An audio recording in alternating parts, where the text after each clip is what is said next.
Assalamualaikum, selamat pagi. Apa khabar Malaysia? Anda bersama saya Izul Yusof dan juga rakan tugas. Saya Nurul Dekmo dan warga Malaysia hari ini nampaknya tersenyum panjang ya. Almaklumlah cuti umum sempena 1 Mei iaitu sempena Hari Pekerja dan hari ini juga diraikan oleh seluruh dunia dan ada simbolik juga mengenai Hari Pekerja ni ya. Daripada peristiwa berdarah yang berlaku di Amerika Syarikat berikutan protes yang dilakukan oleh para pekerja ataupun para buruh berikutan didapati mereka dipaksa bekerja melebihi waktu dan protes itu bertujuan untuk mengurangkan waktu bekerja mereka dan disusuli dengan adingan berdarah kesudahannya apa yang dapat disimpulkan 2 tahun kemudiannya maka maka lahirlah Hari Pekerja ini apabila hak-hak pekerja tersebut dapat dikembalikan semula. Betul. Dan dapat bekerja sekitar 8 jam sehari.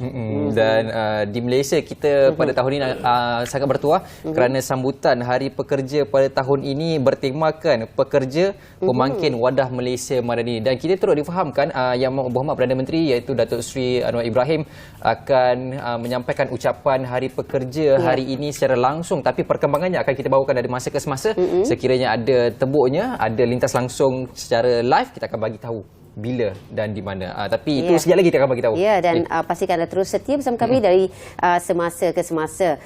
Dan seperti biasa kita nak kongsikan Izu antaranya. Okey, ada berita baik untuk Kesatuan Pekerja Malaysia di mana Kementerian Sumber Manusia akan meminda proses pengiktirafan kesatuan sekerja susulan beberapa perkara yang dibangkitkan oleh Kesatuan Pekerja swasta terutamanya, dan Kementerian KSM akan cuba untuk meminda beberapa akta dan juga pindaan bagi memastikan hak-hak pekerja diperjuangkan dan juga mendapat keadilan. Ini susulan daripada kejadian yang berlaku dalam kalangan majikan kerana mereka enggan mengiktiraf kesatuan sekerja yang ditubuhkan di tempat kerja mereka, dan juga akan dibincangkan beberapa perkara lain di mana kerajaan kini dalam proses untuk mengkaji seperti isu-isu gaji kehidupan wajar, pencen pekerja swasta, jaminan pekerjaan, isu keselamatan dan kesihatan pekerja serta isu perlindungan pekerja asing. Kalau kita lihat yang paling utama di sini adalah berkaitan dengan gaji kehidupan wajar, pencen pekerja swasta dan juga kesatuan sekerja yang ditubuhkan di tempat kerja mereka. Sebab kita tahu kalau adanya kesatuan kerja di tempat mereka bekerja, mereka boleh memperjuangkan hak-hak mereka. Betul. Dan suara mereka boleh diangkat supaya orang pengurusan, pihak pengurusan tahu apakah masalah yang dialami oleh mereka. Jadi dengan campur tangan daripada pihak kerajaan sebenarnya membantu untuk mendapat pengiktirafan kesatuan pekerja di tempat mereka bekerja ini. Betul, itu dia antara yang dapat kita kongsikan. Dan tak lama lagi iaitu esok sesi persekolahan akan kembali bermula setelah bercuti panjang selama lebih seminggu Seminggu lebih juga. Seminggu lebih daripada Khamis lepas. Dan ini pula berita yang kita nak kongsikan kepada ibu bapa di luar sana untuk kemasukan anak-anak ke sesi tahun 1, sesi tahun 2024 tahun 2025. Pendaftaran kemasukan kanak-kanak ini akan bermula 2 Mei hingga 30 Jun. Dan Kementerian Pendidikan menerusi hantaran di Facebooknya hari ini memaklumkan pendaftaran secara dalam talian itu boleh dibuat melalui modul pengurusan awam sistem bersepadu KPM di laman sesawang idme.moi.gov.my. Dan kanak-kanak yang layak memohon adalah warga Malaysia yang lahir dari 2 Januari 2017 hingga 1 Januari 2018. Jadi ibu bapa di luar sana jangan melengah-lengahkan masa untuk mendaftar kemasukan sesi persekolahan anak anda. Kalau tahun lepas tak sempat nak buat, tak apa, tahun ni masih lagi ada waktunya. Jangan ditangguh-tangguh, kerana kalau ditangguh-tangguh nanti sesi persekolahan itu bukannya apa, kita nak pilih sekolah yang terbaik untuk anak kita yang berhampiran dengan kawasan perumahan. Tapi kalau dilengah-lengahkan, mungkin kemasukan sekolah anak akan berada di luar kawasan daripada kawasan kediaman. Itu dah pesanan dari mak kepada mak. Ya, itu dia. Kepada mereka yang bakal bersekolah, saya ucapkan selamat kembali ke sekolah pada esok, dan selamat kembali bekerja kepada anda juga yang bakal bekerja pada hari ini. Dan kepada yang bercuti, selamat bercuti. Kami bekerja hari ini. Ya, tapi yang pasti jangan lanjutkan cuti sebab hari Khamis ni difahamkan ada hari Wesak, dan itu kita kalau boleh kita paling nak nasihatkan kepada ibu bapa supaya jangan lanjutkan cuti persekolahan anak kerana sayang pelajaran anak tu akan tertinggal itu sebagai pesanan mak sekali lagi. Okey, selepas ni kita nak melihat dulu ramalan cuaca pada hari ini sebelum kita ke rakan tugas dari Bilik Berita. Saksikan.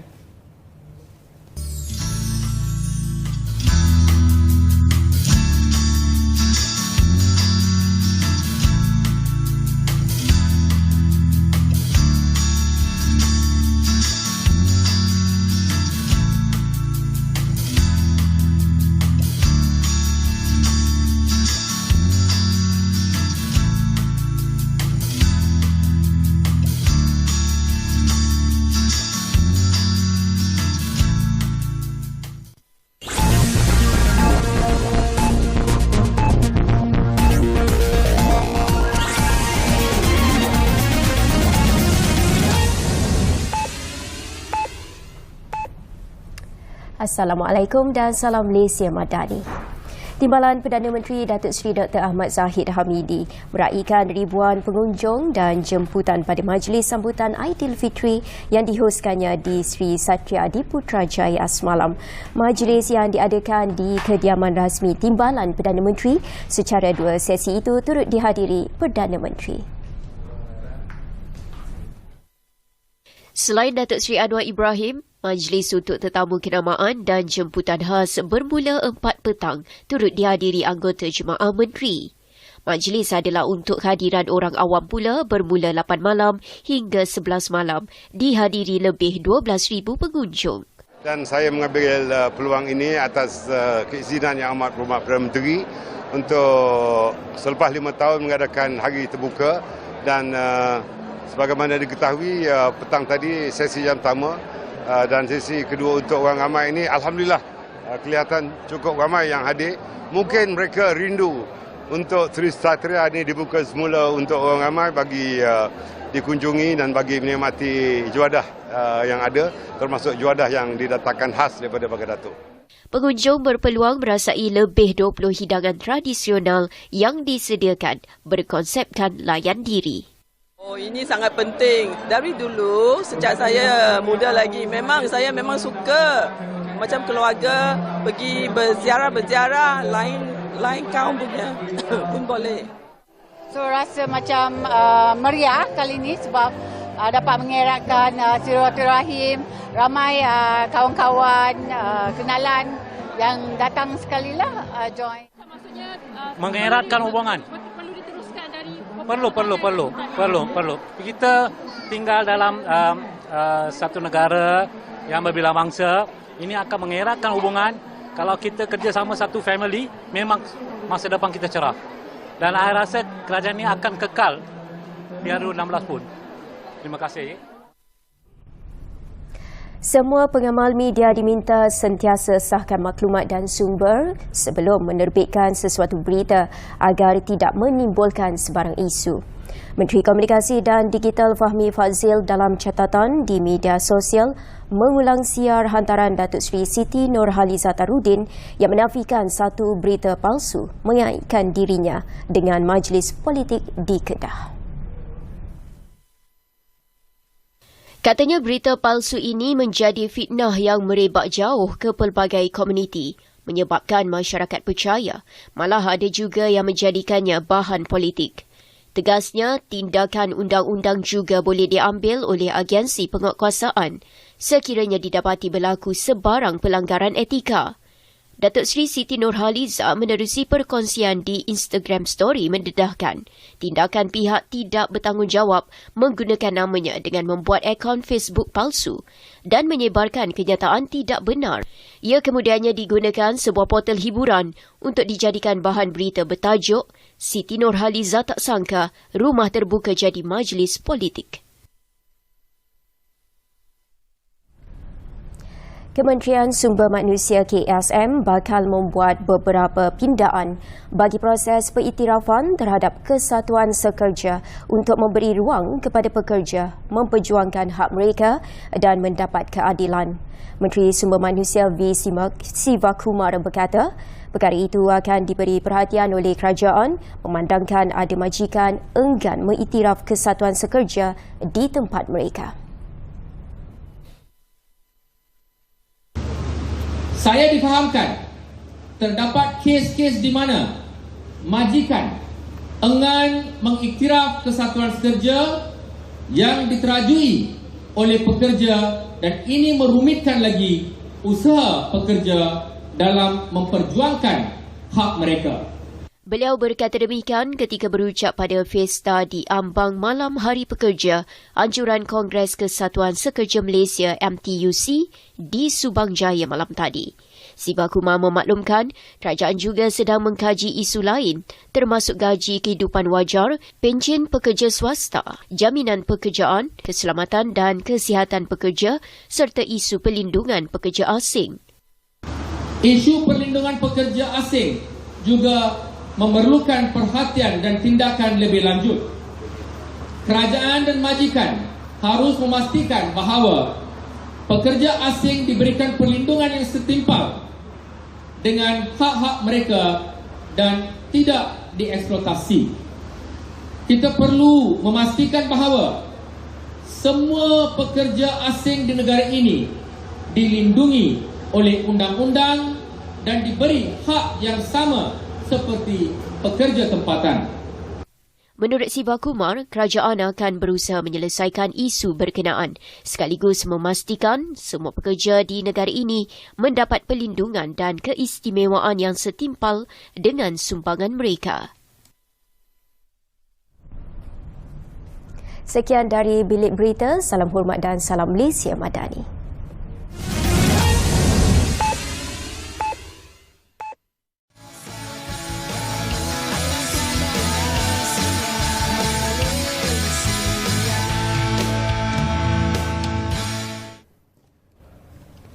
Baik, bertemu kembali dalam Apa Khabar Malaysia. Nurul, satu ketika dahulu saya pernah nak masuk politeknik. Tapi sayangnya tak ada rezeki. Tapi hari ini ada rezeki kita berjumpa dengan orang-orang yang terlibat secara langsung dengan bidang politeknik itu sendiri. Dan pada hari ini kita bawakan kepada anda satu tajuk yang saya rasa cukup menarik untuk kita bawakan kembali. Sebab pada PKP dahulu dia suram, tapi 2022 kembali rancak dan tahun ini kita lihat banyak industri kembali rancak dengan pelbagai penganjuran dan juga sebagainya. Dan hari ini apakah tajuknya, Nurul? Hari ini adalah 16th FIRA Malaysia Cup 2023. Itulah dia anjuran kali yang ke-16. Kalau dulu suram, rancak, tahun ini mungkin memuncak. Itu dia.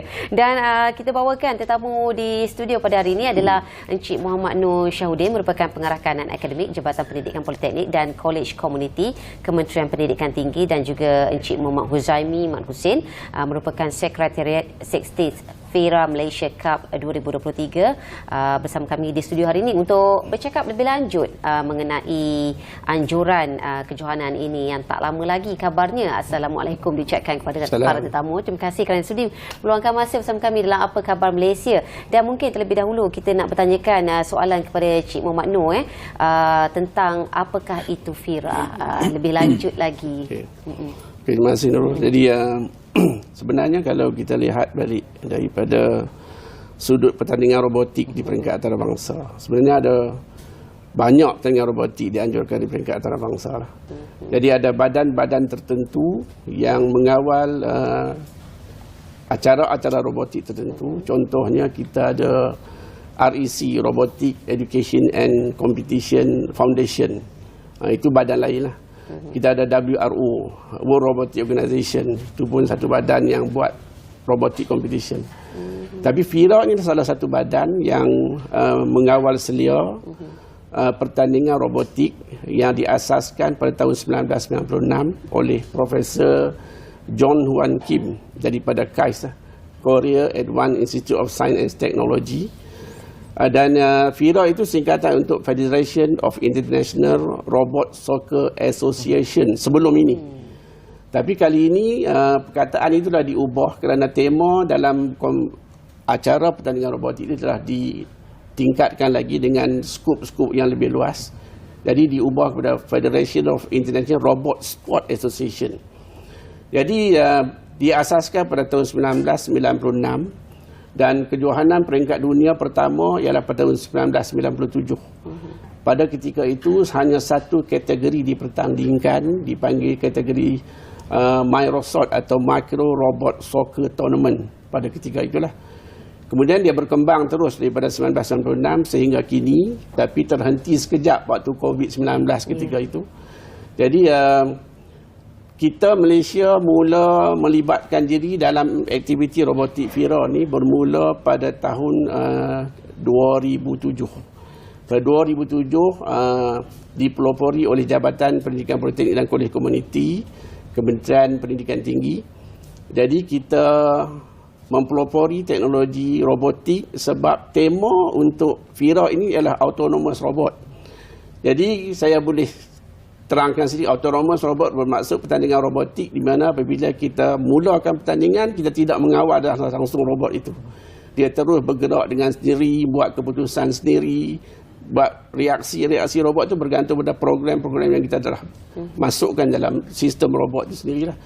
Jadi kita telah bermula pada tahun 2007 dan hingga kini kita sampai 2023. Sebab itu kita sampai ke 16 FIRA World Cup. Tapi sebenarnya apabila kita melibatkan diri dalam aktiviti peringkat kebangsaan, ini dipanggil 16 FIRA Malaysia Cup atau FIRA Malaysia Cup yang ke-16. Selepas itu kita akan masuk ke peringkat dunia. Peringkat dunia kita telah masuk beberapa kali, alhamdulillah, bermula pada tahun 2010. Dan walaupun kita mula dengan pencapaian yang agak tidak berapa bagus pada ketika itu, sebenarnya sampai ke tahap ini pasukan Malaysia antara pasukan yang dihormati dalam kejohanan FIRA sebenarnya. Saya boleh tengok dari segi pencapaian, kita pernah mencapai atau boleh memperolehi medal yang terbanyak di Beijing pada tahun 2016. Kita dapat 18 medal daripada 60 medal yang dipertandingkan pada ketika itu. Jadi satu bilangan yang memang tinggi lah. Maknanya FIRA ni sendiri merupakan satu penganjuran kejohanan di peringkat Malaysia dahulu, tapisannya dilakukan sebelum dihantar ke peringkat antarabangsa. Baik, kita beralih kepada Encik Huzami selaku Sekretariat bagi FIRA Malaysia Cup 2023. Kita nak tahu juga apakah jenis-jenis pertandingan yang akan dipertandingkan dan apakah jenis-jenis robot yang bakal diguna pakai untuk FIRA 2023 nanti. Okey, baik. Untuk FIRA edisi kali ini kita menawarkan 8 kategori lah, kategori utama, di mana kita antara kategori ini adalah Simorosot, Air-Drone, Androsot, Robosot, MyBot, HeroCup, iBot dan juga ada satu pertambahan kategori baru lah, di mana kita ada pertambahan kategori baru adalah Business and Innovation lah.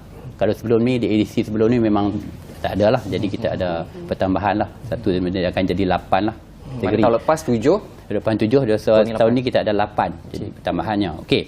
Dan juga bagi memeriahkan kejohanan ini, kita juga membuat program sisipan di mana kerjasama antara Politeknik Seberang Perai dan juga Kolej Komuniti Seberang Jaya.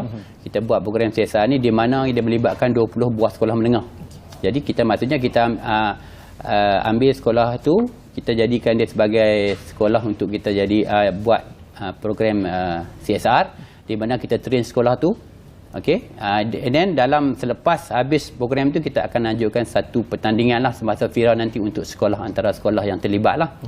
Okey, dan antara sekolah itu juga akan menyertai satu kategori di bawah MyBot, iaitu line tracer untuk pelajar sekolah rendah dan juga sekolah menengah. Jadi daripada tim CSR yang sekolah tu juga kita ambil daripada sekolah, kita jadikan peserta untuk line tracer kita lah di bawah MyBot itu.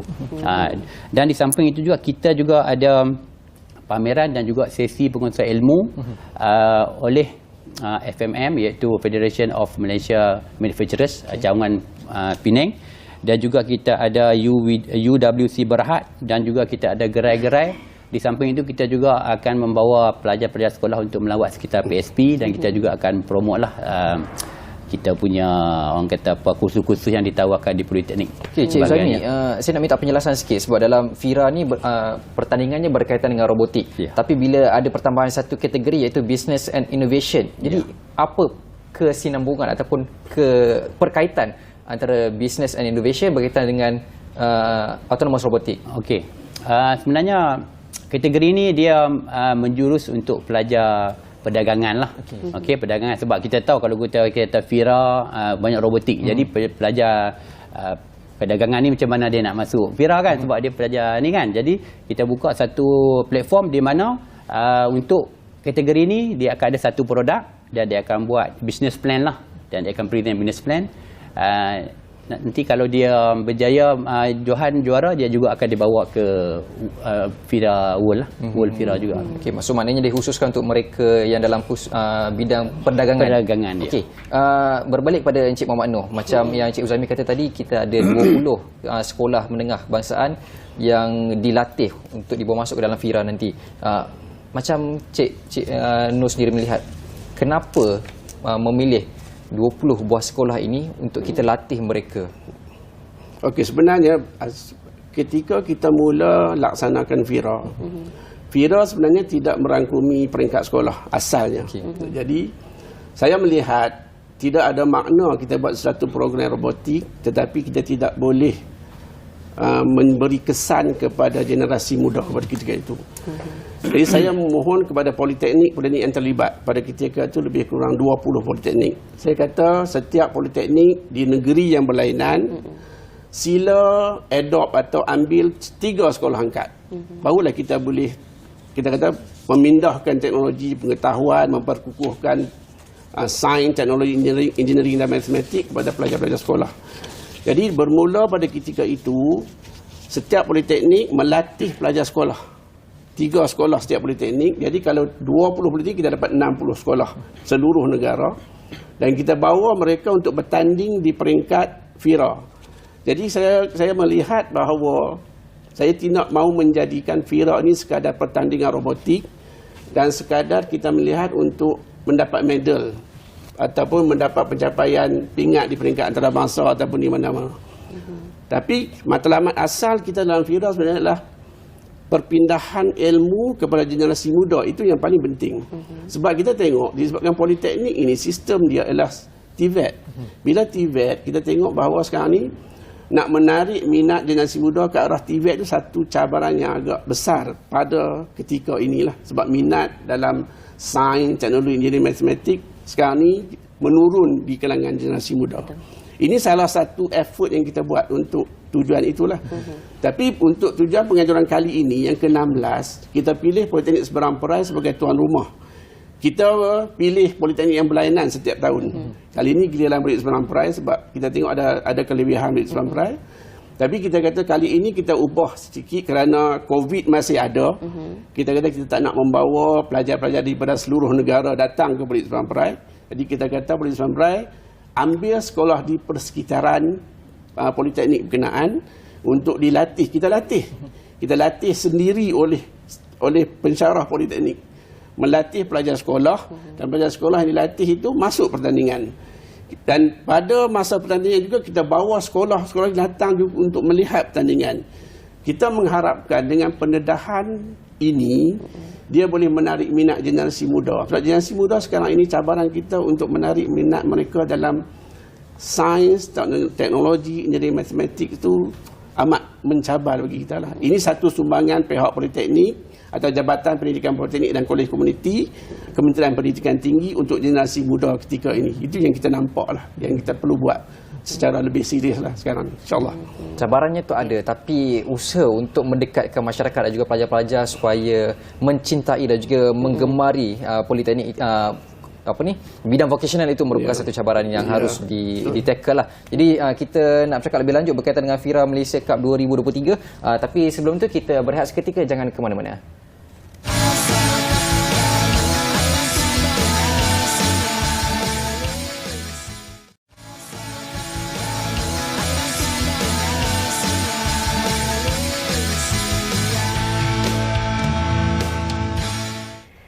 Terima kasih di atas kesetiaan anda bersama kami dalam Khabar Malaysia. Kami masih lagi membincangkan mengenai 16 FIRA Malaysia Cup 2023 dan ketika ini kita nak membincangkan mengenai antara orang kata apa progres ataupun perjalanan dan juga perkembangan pertandingan ini dan mungkin kita boleh tanya kepada Cik Uzaimi, antara tahun ini yang diangkat tema untuk bagi FIRA apa dia? Kita untuk tahun ni tema kita seperti selalu juga lah. Jadi kita cuma ada pertambahan daripada segi itu. Kita tak ada tema spesifik untuk tahun ni lah. Jadi sebenarnya kita baru nak warm up balik lah selepas COVID ni. Jadi kalau sebelum ni robot kita banyak yang parking kan. So tahun ni kita nak banyak politeknik pun masih nak warm up balik lah. Okay. Jadi untuk kali ni kebanyakan kita akan cuba buat sehabis mungkin lah, sebaik-baik lah untuk pertandingan FIRA 16 kali ni. Dan difahamkan acara akan berlangsung pada 8 hingga 12 Mei ni dan antara kriteria yang melayakkan seseorang pelajar itu layak untuk menyertai pertandingan. Kriteria dia mesti adalah pelajar politeknik ataupun kolej komuniti lah. Pelajar politeknik atau kolej komuniti dia layak untuk masuk lah. Selalunya semua politeknik akan mengambil bahagian lah, termasuk Sabah dan Sarawak lah, semua pelajar akan mengambil bahagian. Dan juga kali ini kita ada juga buka secara hybrid Untuk SIM merosot maksudnya yang berasaskan komputer. So kita ada buat juga secara online lah. Macam contoh pelajar daripada Borneo yang tak dapat hadir, dia orang boleh buat secara online lah, macam kita main game online lah. Jadi kita akan buat secara online hybrid lah. Itu ada Cik Zaimi, dalam banyak-banyak lapan yang dipertandingkan tu seperti Simorosot, Edron, Enrosot, Robosot, MyBot, Hirocop, sebut salah iBot dan Business and Innovation. Antara ke-8 ni, mana satu yang menjadi tumpuan utama penyertaan daripada Politeknik? Baik. Okey, tumpuan utama adalah di MyBot lah, sebab melibatkan sekolah. Ada satu kategori itu yang melibatkan sekolah. Yang lain semua melibatkan pelajar IPT kita lah, Politeknik dan College Community lah. Yang MyBot ni dia special sikit. Sebab dia melibatkan sekolah yang terlibat tadi, 20 sekolah tu kita ambil sebahagian tu untuk menyertai kita punya. Antara dia punya yang untuk sekolah adalah line tracer lah. Terbuka kepada sekolah menengah dan sekolah rendah. Sebab kebanyakan sekolah yang kita tahu memang dia dah start dengan robot yang line tracer. Maksudnya dia follow line lah. Maksudnya line tracer tu dia akan follow line lah. Jadi kebanyakan sekolah dah ada. Jadi dia boleh bawa robot yang dia ada tu untuk menyertai kita punya Fira ni lah yang di bawah MyBot tu. Tapi bagi peringkat institusi, just tambah lah. Peringkat institusi, tarikan yang menarik dari peringkat sekolah itulah. Peringkat institusi yang menarik adalah HeroCup. HeroCup ni dia singkatan untuk Humanoid Robot. Humanoid ni robot yang berbentuk manusia tapi kid size dipanggil. Kita ada kategori archery, memanah. Kita ada archery lift and carry. Kita ada kategori weightlifting. Jadi robot itu akan buat weightlifting. Dia akan bergerak, angkat, dia akan bergerak dan baru dia kategorikan dia okey. Iaitu lift and carry kita bagi satu uneven punya platform. Robot tu kena naik sendiri. Dia kena tengok, dia kena buat keputusan. Teknologi memang banyak dalam robot ni sebenarnya. Teknologi vision system, teknologi komunikasi, teknologi prosesor, macam-macam teknologi dalam tu. Sebenarnya quite complicated sebenarnya. Cabarannya tak program robot tu nak memanah satu hal lagi. Jadi kita tengok it's quite interesting sebenarnya. Sangat menarik lah untuk HeroCup punya kategori lah. Itu dia dapat kita saksikan ketika ini itu antara HeroCup yang terdahulu mungkin yang berlangsung. Dan Cik Mauna, kita nak tahu juga apakah impak ataupun signifikan pertandingan ini terhadap pelajar Politeknik itu sendiri dan college community khususnya melalui Fira Malaysia Cup ini. Okey, saya selalu tekankan perkara ini. Saya kata perkara apa yang kita buat pun kita tengok kesan jangka panjang. Jadi apa tujuan kita buat aktiviti Fira itu kena tengok dulu. Saya selalu sebut kepada semua pasukan-pasukan yang bertanding, kebanyakannya dibimbing oleh pensyarah kita. Saya kata tujuan pertama kita buat pertandingan ini ialah kita nak mendalami teknologi atau explore teknologi baru. Sebab tidak semua teknologi yang ada tu ada dalam kurikulum pengajian biasa. Jadi kita kata apabila kita bertanding di peringkat antarabangsa terutamanya, bila kita pergi peringkat antarabangsa, kita mula melihat pasukan Taiwan bawa robotnya, pasukan Korea bawa robotnya, pasukan China bawa robotnya. Kali ini Rusia akan turun, Jerman dan sebagainya. Jadi kadang-kadang kita merasakan kita dah sampai tahap yang cukup bagus. Dan bila kita tengok dan kita sampai di sana, kita akan tengok bahawa setiap pasukan membawa teknologi baru, idea baru, pendekatan baru. Kita kena bawa balik teknologi ini ke negara dan kita kena dalami teknologi dan akhirnya kita minta supaya perkara ini kita masuk dalam kurikulum pengajian kita. Itu impak yang paling maksimum bagi saya.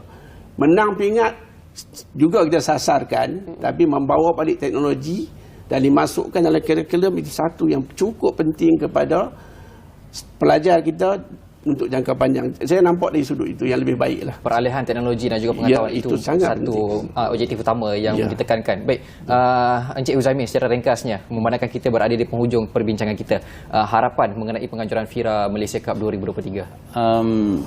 Harapan saya semoga Fira ke-16 ni dipermudahkan dan berjalan dengan lancar lah.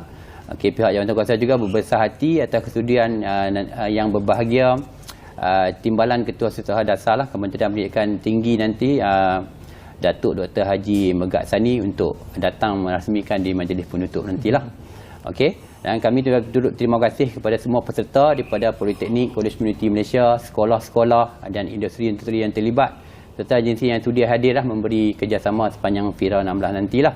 Dan juga saya mewakili pengarah saya lah, Surveyor Haris Fadilah, menjemput semua warga sekitar Politeknik lah, untuk ramai-ramai lah datang semasa FIRA berlangsung nanti. Kita open untuk sekitar lah, sekolah sama ada parent ke nak bawa untuk tengok kan, untuk mendekatkan anak-anak kita dengan TVET lah kan.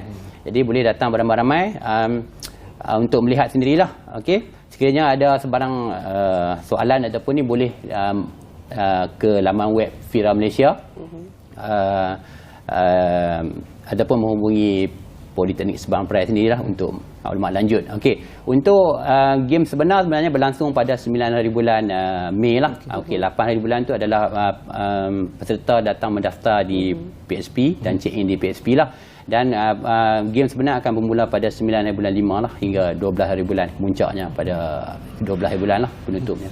Baik, terima kasih kita ucapkan kepada kedua-dua orang tetamu kita, iaitu Encik Muhammad Nur Sahudin dan juga Encik Muhammad Huzaimi Mak Hussein atas perkongsian berkaitan dengan FIRA Malaysia Cup 2023 yang akan dianjurkan pada 8 hingga 12 Mei. Penganjuran pertandingan akan bermula 9 Mei sehingga ke 12. 8 tu boleh datang-datang siap-siap. Kalau nak melawat seberang Perai, boleh pusing di sini lah. Memanaskan badan. Okey, selepas ni kita nak menyaksikan satu VT yang telah disediakan oleh, nak kata nak puji diri sendiri macam malu pula. Tak apa, biar saya angkat. Okey, silakan. Berkata apa tu? Okey, itu mengenai sambutan ulang tahun TLDM ke-89. Dan mungkin saya boleh bacakan sedikit ya. Ianya mengenai dengan laporan di mana nak mengangkat temu bual eksklusif bersama dengan Lieutenant seorang wanita dikenali sebagai Lieutenant Dia Puteri Syazwani Megat Ahmad Syariman, pegawai TLDM. Kita saksikan laporan daripada Cik Izu. Saksikan. Niat saya masuk sini berkobar-kobar untuk berkorban dan untuk berjasa kepada keluarga, kepada negara, dan niat itulah yang sebenarnya menguatkan saya. Siapa sangka gadis yang mempunyai senyuman manis dan berceloring kelabu biru merupakan pegawai wanita TLDM pertama yang mempunyai kepakaran sebagai juruteknik peluru serta pelupus peluru dan letupan.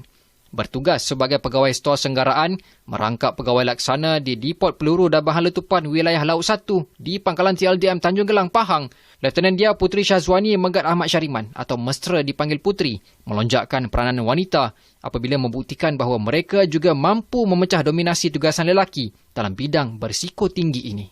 Sentiasa terdedah dengan bahaya sepanjang kursus selama 8 bulan. Puteri menyifatkan ia bukanlah sesuatu yang mudah jika dibandingkan dari segi fizikal, namun bukan juga sesuatu yang mustahil untuk berdiri sama tinggi dengan penuntut kursus yang lain. Kalau kita cakap soal daya kekuatan fizikal, yes, saya mengaku bahawa kaum wanita ada limitasi terhadap kekuatan fizikal. Namun, kami tiada limitasi dari segi kekuatan mental, ilmu pengetahuan dan sikap ataupun perwatakan diri yang baik.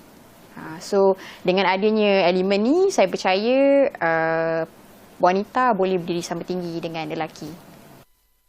Jelas Puteri, menjadi pegawai juruteknik peluru serta pelupus peluru dan bahan letupan memerlukan beliau melaksanakan pemeriksaan fizikal pada peluru dan bahan letupan yang sudah melepasi jangka hayat selain berperanan menasihati unit dan pengguna mengenai aspek keselamatan, penyimpanan, penyelenggaraan, penggunaan dan pergerakan peluru dan bahan letupan berpandukan arahan serta prosedur ditetapkan TLDM. Ditanya mengapa memilih untuk menyertai perkhidmatan TLDM, anak kedua daripada 5 adik-beradik itu berkata, TLDM adalah platform terbaik untuk beliau mengembangkan potensi dan bakat diri serta menguji kemampuannya dalam pelbagai aspek selain mengimpikan untuk menyertai misi keamanan seperti pasukan pengaman Batalion Malaysia Malbat bagi menambah pengalaman diri. So, bila saya tahu yang bidang tentera ini luas, saya pun rasa ini kenalah dengan jiwa saya sebab saya jenis yang suka explore. Bila saya join tentera ni, saya pun tak pasti hala tuju saya ke mana. Tapi apabila saya dah sertai, saya dah jalani latihan, sedikit lama kelamaan saya nampak, okey, saya lebih cenderung ke arah ini. Saya memilih arah logistik. Pesanan saya, janganlah takut untuk mengasah kebulan diri. Just be whoever you want to be. Yang penting tetapkan niat kerana Allah SWT. Kerana niat yang betul inilah anda akan cemerlang dalam apa sahaja bidang yang anda ceburi. Siapa sangka menjadi sebahagian daripada perkhidmatan TLDM, bakat dan potensi diri Lieutenant Dia Puteri Syazwani terus dikembangkan dengan pelbagai pencapaian. Menjadi pegawai wanita pertama mempunyai kepakaran dalam juruteknik peluru dan explosive ordnance disposal, menaikkan lagi martabat wanita dalam TLDM. Bravo Zulu, Hafizuddin Yusof, Bernama TV.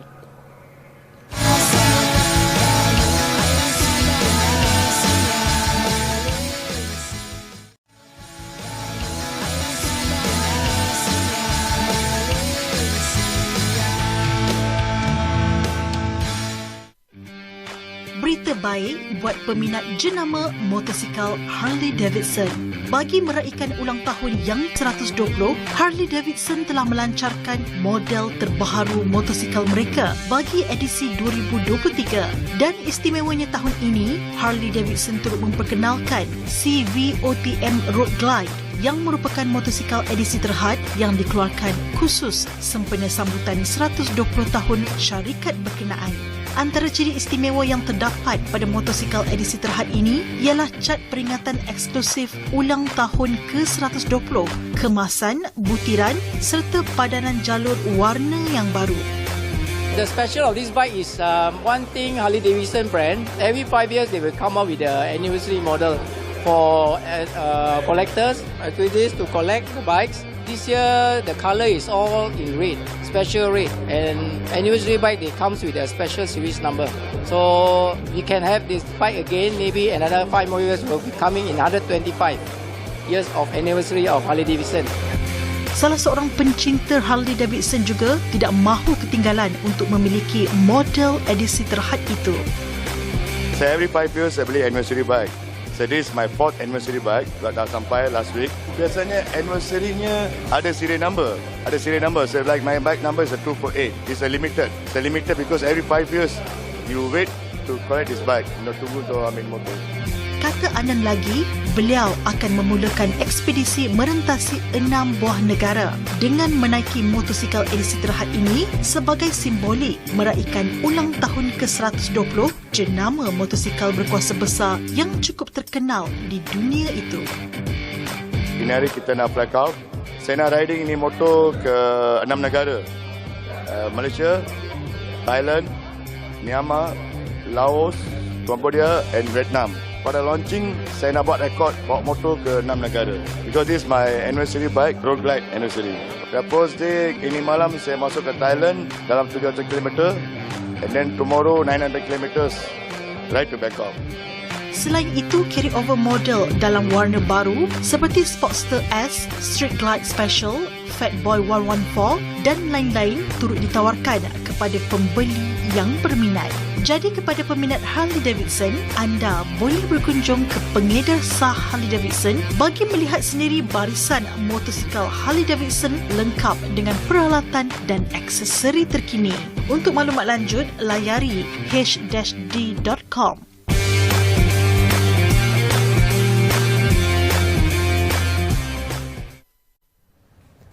Itu dia, Harley Davidson. Mampu tengok lah. Tak mampu beli lagi. Okey. Kalau saya nak cakap, tak apalah Nurul, ambil lah. Sedih tengok Harley Davidson tu. Tak apa. Kita tanam, kita orang kata apa? Berangan tu percuma. Lah. Berangan tu percuma. Betul. Tapi tak apa, tak salah kan kalau berangan tu. Okey, sekarang kita nak bercakap mengenai sesuatu yang menarik untuk kita tonjolkan. Dan kita seperti kita tahu, Izu ya, dadah itu adalah musuh negara. Betul. Dan pelbagai usaha yang dilakukan oleh pihak kerajaan dan juga pihak disokong oleh pihak NGO sendiri dalam usaha untuk menanam fahaman bahawa untuk dadah itu adalah sesuatu yang memusnahkan. Dan pendekatan kali ini digunakan agak santai sedikit. Saya kirakan bukan santai sedikit, memang santai banyak pun, dan lebih dekat kepada masyarakat, di mana sebuah teater akan berkonsepkan komedi seram anti dadah dari ceruk Tok Kun ke Putrajaya akan dipersembahkan tak lama lagi. Dan kita nak bercakap mengenai topik ini. Saya kirakan sesuatu yang menarik untuk kita bualkan dan sesuatu yang menarik untuk kita kongsikan dan juga terjemahkan. Bersama kita di studio pada hari ini adalah Encik Muhammad Farhan Ahmad Kamal, merupakan setiausaha kehormat Pemadam Negeri Selangor, dan juga Encik Syarizal Ismail, merupakan pengurusi Biro Belia dan NGO Pemadam Negeri Selangor. Apa khabar? Selamat datang. Baik, terima kasih. Sebenarnya saya tengok Selamat Raya diucapkan, Raya ke-10 kan hari ini. Masih lagi dalam mood raya.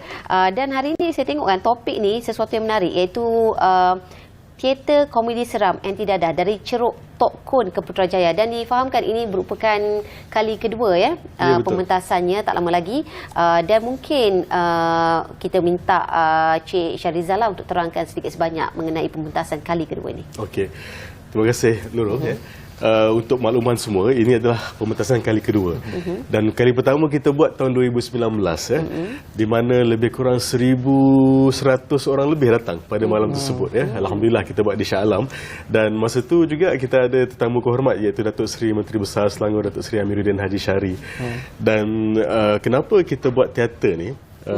Sebab metod untuk anti dadah sebelum ni brochures, flyers, forum. Betul. Macam apa, mungkin zaman dahulu sesuai, tapi sekarang ni kita nak gunakan pendekatan yang lebih baru, yang lebih dekat dengan anak-anak muda ni. Dan daripada situ kita mendapatkan khidmat-khidmat daripada selebriti-selebriti tempatan. Macam Part 1 dulu kita ada bekerjasama dengan Mamat Putih, dengan Azharina, juga Joji kakak kepada Ella.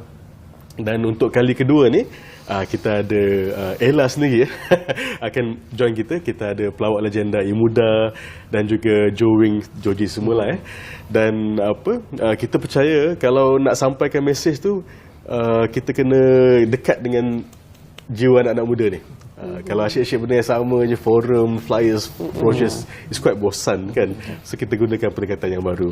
Dan untuk makluman juga, sajalah kan, kita walaupun tak ada kena-mengena, tapi kampung Ceruk Tok Kun ini adalah kampung Perdana Menteri kita. Datuk Seri Anwar Ibrahim Ceruk Tok Kun. Dan kebetulan juga kampung saya juga kat situ kan. So kita mempelbagaikan. Mungkin akan ada satu tukar topik dari Ceruk Tok Kun ke Madani, ke Malaysia Madani. Mungkin kita tak tahu, mungkin. Okay. Pak Tri ya, insya-Allah. Okey.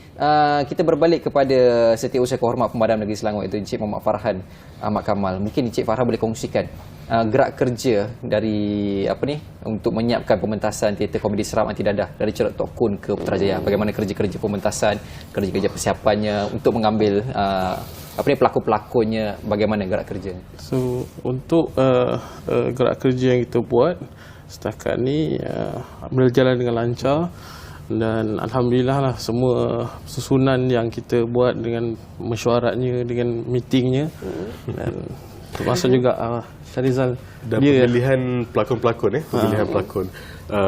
Kita contohlah kan, macam kita bekerjasama dengan Ratu Rock Negara Ella kan. Followers dia ramai tau di social media, di Instagram. Macam konsert dia akan datang ni pun dalam masa 24 jam sold out semua. So kita nak follower yang sama. Dan inilah yang saya katakan, kita perlukan satu ikon untuk tarik orang kan. Dan pemilihan-pemilihan pun kita banyaklah kan, sementara nak pilih siapa yang sesuai apa semua. Kenapa kita pilih teater ni?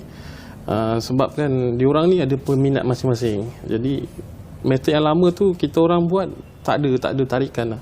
Kurang dapat. Ini kita dah tambahkan apa yang as of now pun dalam 70%, almost 70% dah tiket kita dah jual apa semua kan. So dan jangan lupa dua-dua orang Izul dengan Nurul datang sekali malam tu. Tiket free ke bayar?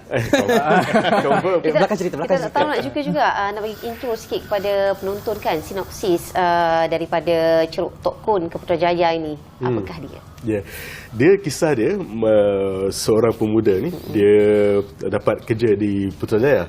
Tetapi bila ayah dia dengar kan, di kampung ni mungkin kita tak nak anak-anak kita keluar sangat kan, takutlah terjebak ke apa ke.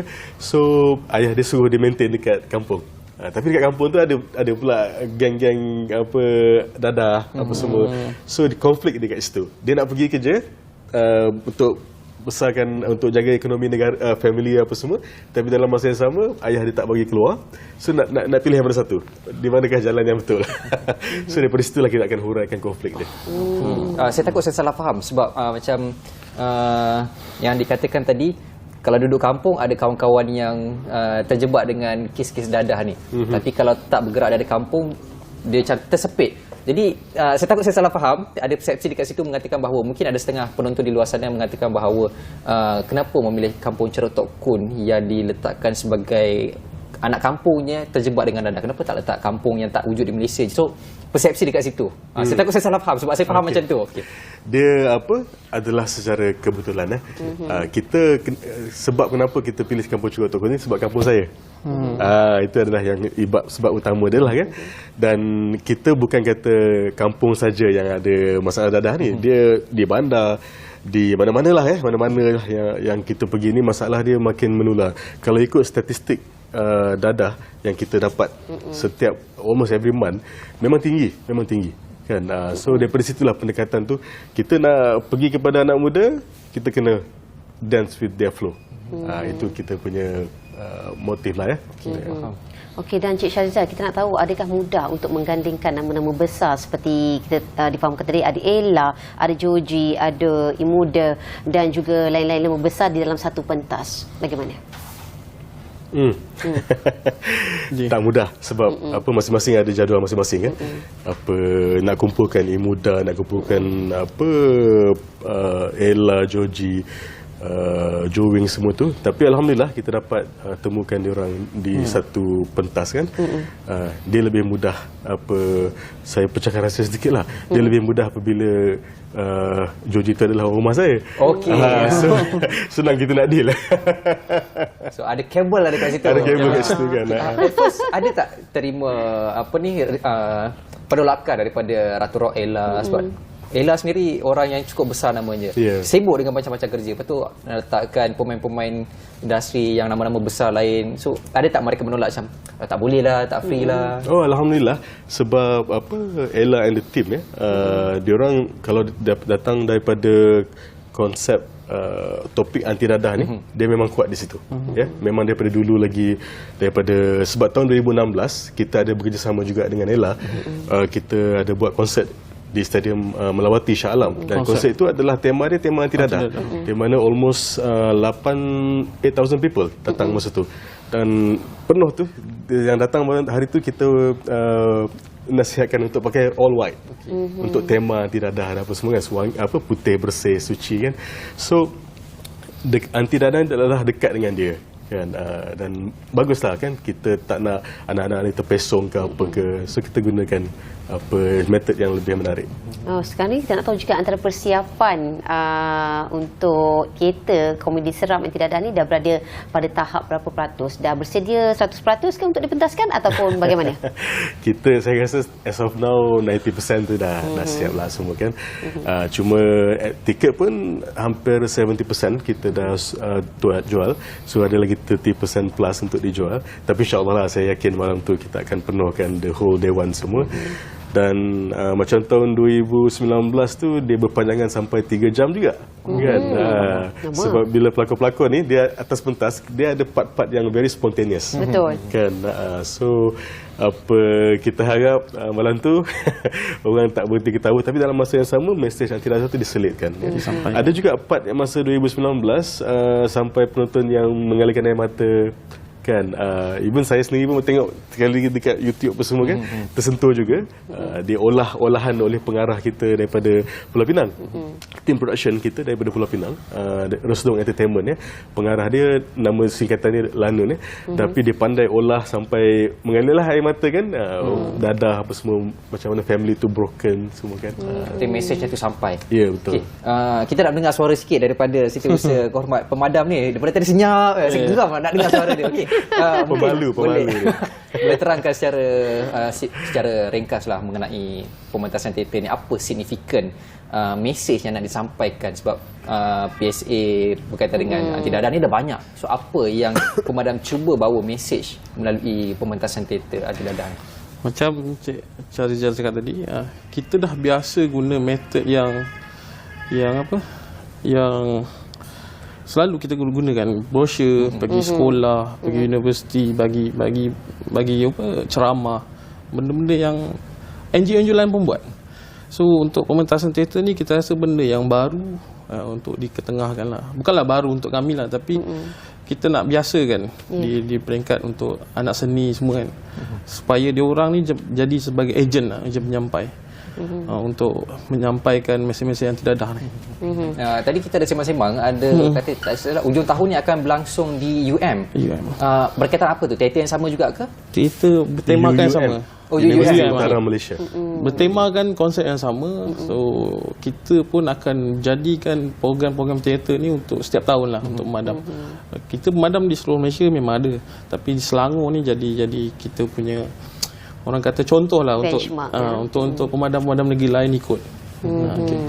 Okey, Cik Farhan, kita nak tahu juga bilakah pementasan ini akan dipentaskan dan di lokasinya di mana? 26 hari bulan 5, hari Jumaat. Hari Jumaat tu adalah hari terakhir persekolahan sebelum cuti sekolah seminggu. So pementasan tu di auditorium Dewan Jubli Perak SUK Selangor. So maknanya di auditorium tu boleh menempatkan berapa ramai kapasiti? Boleh masuk 1040 orang. 1040 orang. InsyaAllah akan jadi 1042. Kami dua tak lebih ekstra. Kita tengah cari pelakon lagi. Okey, ada slot ni, ada harapan. Ada.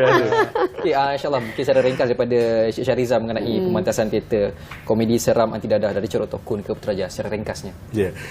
Saya pohon kepada penonton-penonton semua kepada sesiapa yang berpeluang datang untuk menonton teater komedi seram anti dadah dari Ceruk Tok Kun ke Putrajaya, dan anda akan dibentangkan oleh bukan sekadar hiburan tetapi juga mesej-mesej anti dadah kepada anak-anak dan muda di Malaysia sekarang, insya-Allah. InsyaAllah. Apa-apa terima kasih kita ucapkan kepada Encik Shahrizal, pengerusi Biro Belia dan NGO Pemadam Negeri Selangor, dan juga Encik Muhammad Farhan yang pemalu pada hari ini. Ini guest pertama yang saya rasa yang cukup pemalu dekat IKM ni. Selaku Setiausaha Kehormat Pemadam Negeri Selangor, mengenai perkongsian teater komedi seram anti dadah dari Ceruk Tok Kun ke Putrajaya. Terima kasih kita ucapkan kepada kedua-dua orang tetamu kita. InsyaAllah sama-sama kita doakan yang terbaik untuk 26 Mei nanti di Dewan Jubli Perak SUK Selangor. All the best. Syayok. Thank you. Terima kasih. Dan itu dia sedikit sebanyak kita dapat simpulkan hari ini antara perkongsian yang begitu menarik sekali dalam Apa Khabar Malaysia, daripada pertandingan robotik sehinggalah kepada persembahan teater yang akan berlangsung tak lama lagi, dan semoga apa yang kita kongsikan hari ini memberikan manfaat kepada anda di luar sana. Untuk itu kita jumpa lagi esok bersama rakan tugas yang lain. Saya Izzu Yusof. Saya Nur Dewi Mula. Assalamualaikum warahmatullahi wabarakatuh dan sehingga lagi. Bye-bye.